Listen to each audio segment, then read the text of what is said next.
Hello ratbags, it's Jade. Welcome to my CUBEWORLD impressions video. Yes, CUBEWORLD is finally going to be released for everyone to buy on the 30th September. Right now it's in a week of early access or beta for people that own the alpha version. You can pick it up on Steam on the 30th, everyone.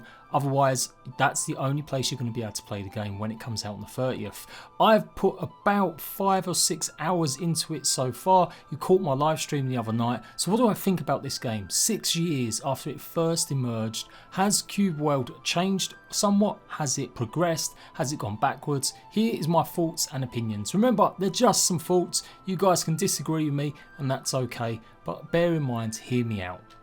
So CUBEWORLD, quickly in about 10 seconds, is a procedurally generated RPG game. Yes, it's blocky, but you don't do any placements. You're not going to be building huge cities or towns. It is definitely just about exploration. And that's probably the biggest quality that CUBEWORLD has. It's beautiful looking. The environments, the biomes, the way that everything's just placed. I really like the art style. Some people are just not going to like it. They're going to dismiss it as a kid's game. CUBEWORLD could be one of the hardest games you'll play in 2019. I kid you not, it's got a very steep learning curve at the beginning, but with all the prettiness of the game, it's definitely something worth investing some time into. Whether or not it can be improved, I think yes, absolutely. There's definitely some aspects that CUBEWORLD needs to do better. But as I said, it looks great. I'm running a 1080 Ti 16-core THREADRIPPER. It's not a bad rig. Obviously, you've got RTXs floating about now. Everyone's loving and oohing and ahhing about the colours and the lights. Be interesting to see how this ran on it if it was ever RTX enabled. But for me, it was great. Frame rates were great, the actual feel of the game was good, the look of it, I love the art style. I think it's a great game in terms of looks and aesthetics. Control wise, there are some real issues. It just doesn't really lend itself very well to modern gaming. There was a lot of going in menu within menu, and although there are some little mini shortcuts, I still think it could have been done in a little bit of a better way. You can go ahead and customise your controls as is kind of a standard, but I still felt like it was just a bit fiddly. When it comes to attacks, you've got a various amount of different abilities that you can use, and some of them are tied to the middle mouse button, which again seems a little bit extra fussy. Obviously, I know you want to be utilising certain keys in certain ways, and maybe PC gamers are more used to it, but I've played a lot of platformers, I've played a lot of games like these, and I find that the mouse button for just a common garden sort of attack isn't maybe the best use. Like I said, you can customise it, you can change stuff up. There's updates coming, of course. It's still technically in its beta phase, so you could argue there's going to be more changes made before release, and hopefully some extra feedback will be given and maybe they can adjust and add a little bit more to it. But right now, CUBEWORLD for brand new players, people that have never played the alpha, is pretty unforgiving, and it's probably one of the hardest games I've played for a while to get into. Once you do get into it, it opens up massively and you really start to appreciate a lot, but I think right now it's actually going to put off a lot of players. There is a bit of controversy at the moment. I've seen a lot of comments in Discord and on various social medias as well as Reddit talking about the differences between the alpha and the beta. I haven't really played that much of the alpha. I literally played about an hour and a half recently, and so I've not got this long held view. I can clearly see the big differences though. And for sure, there's a lot of people that don't like the changes that have been made. CUBEWORLD is a procedurally generated game. It falls and relies on these tile sets of biomes. Within these biomes, you're going to have quests that you get from NPCs. There's lots of different mobs, and they're all different levels. Some biomes are definitely much harder, and they're going to be even harder to go through than just say like the green biome or the white biome, etc. There's different levels that you'll progress through. But even in the easiest biomes, as it were, there are really hard level creatures that you are just not going to be able to take on. It's a really poor way to start a game where you're constantly getting killed and owned by every single little creature. I've seen a lot of talk about people saying you're not utilising the glasses. I think a lot of people are using rose tinted glasses and maybe have played a little bit too much of the alpha. Players who have played the alpha are going to find the game pretty easy to get into, apart from them changes that they may or may not like. But for new players, it's not fun running into loads of creatures and just getting owned, especially in what you would consider starting zones. So I really hope they maybe balance it a little bit. Not necessarily make it that much easier, but at least increase maybe the attacks from you, or find some way to make it less of a slog. I spent a good half an hour, 40 minutes literally just running around trying to find something I could kill. The only thing you're going to be killing is pretty much pets. They're like the most docile creatures. They won't harm you if you go up to them. And so what you end up doing is farming a lot of these pets, a lot of these sort of common creatures, just to get some gold so that you can go and buy more gear. What it does really differently from most RPGs is the leveling system, and that's kind of what's pissed off a lot of players. You no longer gain XP from killing creatures or mobs, you no gain XP just from completing missions, you only gain XP from doing specific tasks, basically unlocking a artifact. Now this artifact has various steps. You need to find item keys. You do get these item keys by completing quests, and then when you've got enough item keys you basically unlock a dungeon. In this dungeon is an artifact, and this artifact will give you a small buff, or not really even a buff. It does increase your level, but only to say that you've basically found one artifact, two artifacts, three artifacts, and that's all leveling up really does. It's a game that's very much centered on exploring that one biome you're in, completing all of the quests, finding all the items. Now these items, they are keys, but they also have some uses. Like the bell can make you invisible, you can find the glider which helps you fly, and there's also various other ones that you need to get. Big issue is region locking. You can't take some of your items to other biomes. When you go to another biome, you'll find your weapon and your armor is really inadequate against creatures. It's because it is locked. You basically have to treat each biome almost as a stage. You complete the biome by finishing off the quests, finding out where the dungeon is, and then you can progress to the next stage, hopefully because you've gained and locked some plus items. Plus items are basically weapons and armor that will work in different areas, but even they have a limit. They're bound to your kingdom, and I do believe a kingdom's around 4-5 biomes, pretty much that's the size of it. So normal weapons, when you move from one region to another, they don't necessarily do the same damage that they did. And so completing dungeons and unlocking plus items is pretty much the only way you're going to succeed in facing against some of the higher level creatures. They range massively. That is one good thing I really enjoyed, was the variety in creatures. Sometimes you come across a bunch of bandits, other times it's a different faction, monsters, dogs, you name it. CUBEWORLD has got it all within just one starter area. I think it's going to throw people expecting to be able to go and explore and run off wherever they want, when in reality you're going to have to really work at unlocking and breaking down that one area. I think ultimately that's where CUBEWORLD kind of fails a little bit in its description of itself. It says it's a game about exploring. Well, you can't really go off exploring too many areas until you've basically got to know the one that you're in. Them items and weapons and armor are not going to help you in other biomes, but you still need to go through the steps of basically conquering that one biome first to unlock good gear that will work in the next biomes. Otherwise, yeah, you can go off to the next biome, but that one may be even considerably harder. It's not all weapons and armor and items though. You can take certain things with you across, but other things like boats and gliders you're going to have to find again, because they are almost item keys. They're basically ways to complete that biome. I'm starting to experience a lot of these mechanics, and I've explored and I've discovered a few of these item keys. It has to be said though, the rest of this information I have gained from Reddit and Discord, because there are so many people upset with how this works.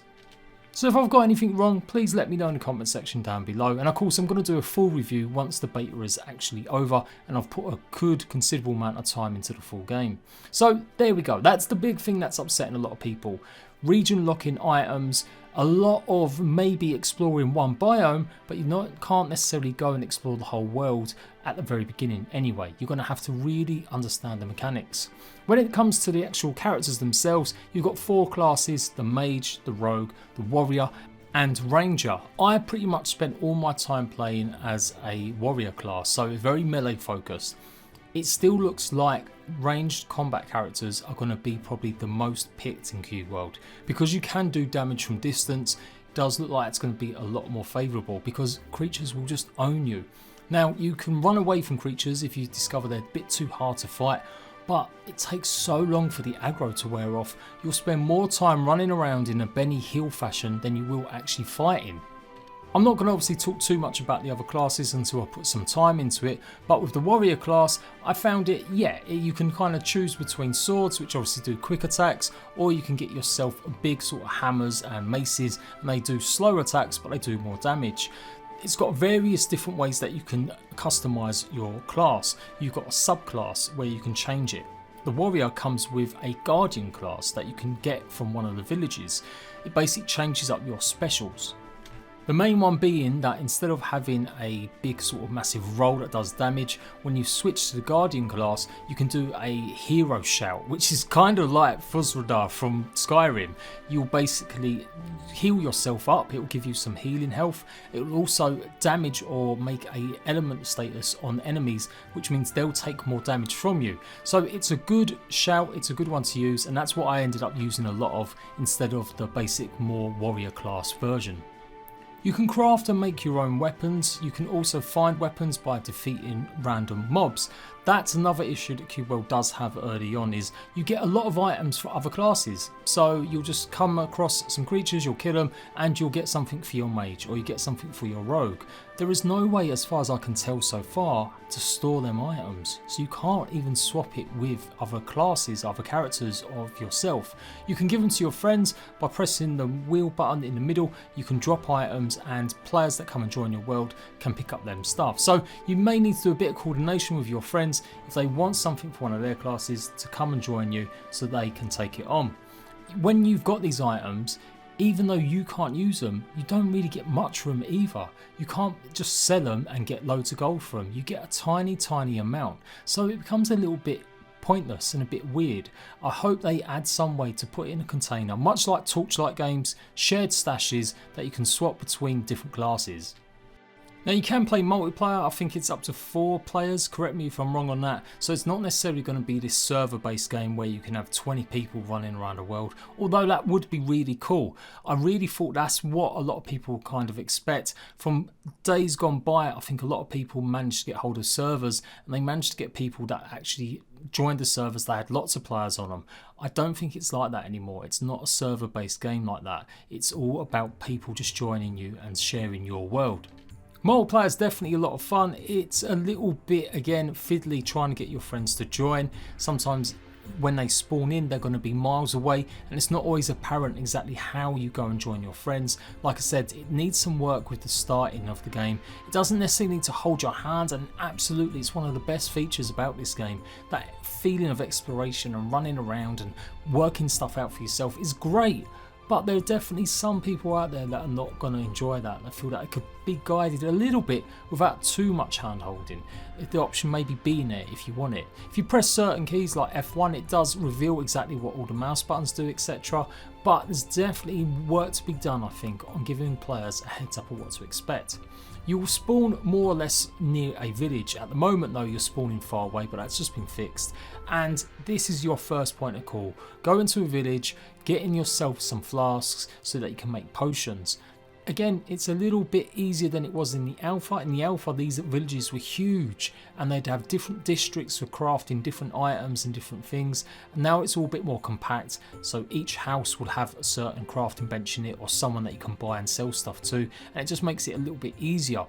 But the frequency of these villages, I think, has been diminished a little bit. I'm pretty sure you only have one in each biome, and so it does make it a little bit of a chore, especially if you haven't found a spawn point nearby, to keep going back to your village back and forth to buy stuff, which you're going to be doing a lot. When you complete a quest, you don't necessarily have to hand it in. The quest completion is the item that's going to help you, but for sure, going back and forth and having to make crafting flasks and stuff like that was just a bit of a chore. I realise this video is getting on already and I've only really spoken about some core aspects of the game. There's so much to discover. I think CUBEWORLD has got a lot of depth there underneath it all, and mastering a lot of these systems is definitely going to keep some players really happy. The exploration is great, the world is great, I love it. The sound is pretty good, although there are some issues with music. I do believe he hasn't got much going on, or they haven't got much going on in terms of music soundtracks. They're adding an option so you can loop the music, but you'll go through vast periods where there's just no music. There's just some random music that sometimes starts, and then it's just basically the same stuff that occasionally comes up. Otherwise, there's nothing going on. There's just big silences. That's a bit of a weird thing in 2019. All games more or less have music soundtracks that will just keep playing all throughout whatever you're doing.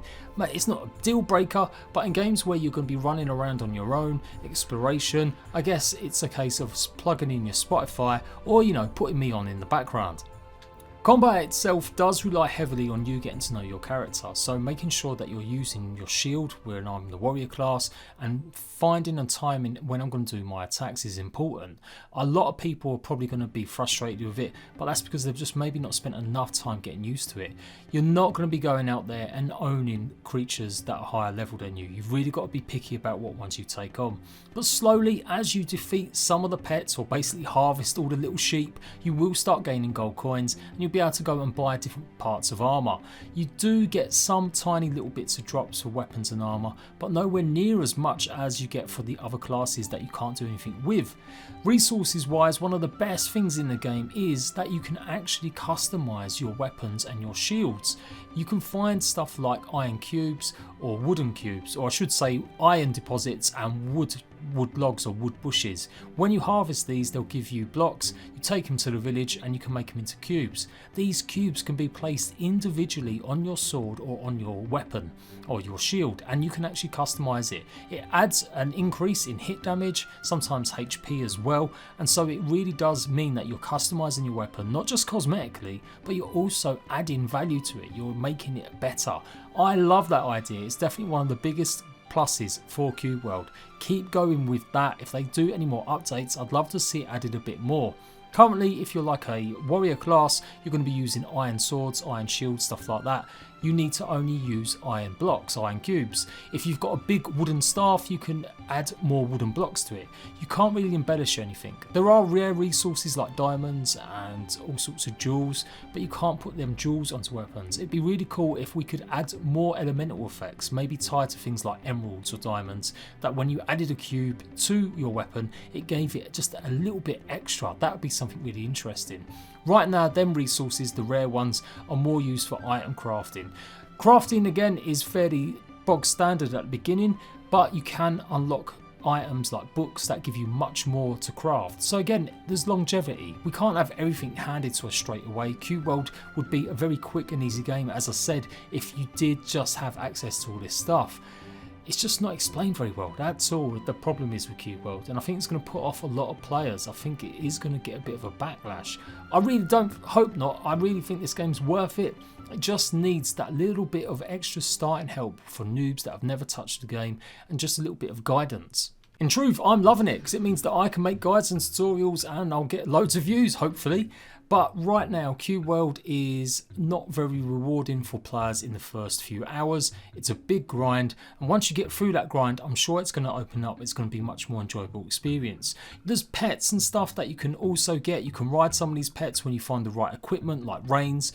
But again, none of that is explained to you. You all have to find that out just on your own. Now, this game isn't early access. It isn't a beta. People have been saying, comparing it to Minecraft, how back in the day Minecraft didn't tell you anything and you had to craft it all certainly and it took forever. But it was in beta then. You know, when it fully came out as a full game, it had a tutorial. It had ways to show you how to play. CUBEWORLD doesn't need to be a cutesy game that has that. It can be a difficult game, even though it looks like a cute, small, easy game, but it could do with them pointers. So I think I made that point pretty clear. Add some more pointers to the starting zone. I guess it's hard when it's procedurally generated to have them sort of features added because you don't know what biome you're going to spawn in. You don't necessarily have the same, I guess, commands in the coding that are going to work, but it's something they're going to have to work out. I think it would help a lot for players just to get started if there were even some signposts or NPCs that explain just a little bit more about the world around them. I actually started to grow and like the quest system with the XP. Not just surviving or grinding out killing enemies, but actually having to complete quests to really get further in the game, and not having so much of a focus on leveling up was pretty cool actually. When I started getting into it more, it was just about exploring the areas, but it's just no fun running away from everything that you see because you're just so underpowered. And I definitely think they need more variety. A lot of the quests involve just basically going up to something, finding it and having to defeat 4 bandits or some slimes or something that's guarding it, and then you've got the item. There needs to be a little bit more variety in how you get some of these key items. CUBEWORLD has got a massive potential and the developer seems intent on updating the game, so even though it's not an early access game, we can expect more updates to add more features and more improvements, and I really hope he takes notice of the community and what they want the most. I would say though, stick with your path, don't necessarily listen to the community too much, because you've got something that is different from every RPG. Yes, it's hard and difficult at the moment, but I still think it's worth pursuing along that path of making it not necessarily just a case of leveling up, killing everything. I like this idea. We just need a bit more variety in the quests and maybe make it a little bit more easier when you've got certain items to use them.